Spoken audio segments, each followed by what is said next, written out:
Hi friends, welcome back to my channel. Friends, దేశంలో ఇప్పుడే మరో ఘోర రైలు ప్రమాదం అయితే చోటు చేసుకుంది. సో ఇటీవల రైలు ప్రమాదాలు ఎక్కువగా అయితే జరుగుతున్నాయి. ఈ నేపథ్యంలో ఇప్పుడు తాజాగా మరొక రైలు ప్రమాదం అయితే చోటు చేసుకుంది. ఓ ప్యాసింజర్ రైలు పట్టాలు తప్పి నదిలో పడిపోయిందండి. సో పూర్తి వివరాలు అయితే వీడియోలో తెలుసుకుందాము. మీరైతే వీడియోని ఎక్కడైనా స్కిప్ చేయకుండా ఎండ్ వరకు చూడొచ్చేదానికి ప్రయత్నం చేయండి. అలాగే వీడియోకి ఒక లైక్ కొట్టండి. వీడియోలోకి అయితే వెళ్ళిపోదాము.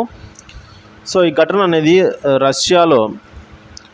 రష్యాలో అయితే ఫర్ నార్త్లో అయితే చోటు చేసుకుంది. ఈ ప్రమాదంలో సుమారుగా 70 మంది ప్రయాణికులు గాయాల పాలయ్యారు.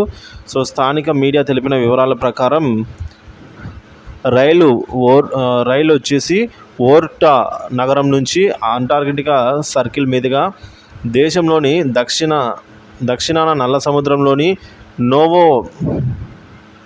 నోవోరోస్కిన్ నౌకాశ్రయానికి అయితే వెళ్తోంది. కోమి రిపబ్లిక్లోని ఇంటా అనే చిన్న పట్టణంలోంచి సమీపంలోకి రాగానే రైలు అయితే పట్టాలు తప్పినట్టు సమాచారం. దీంతో 9 బోగీలు అయితే కోమి నదిలో పడిపోయాయి.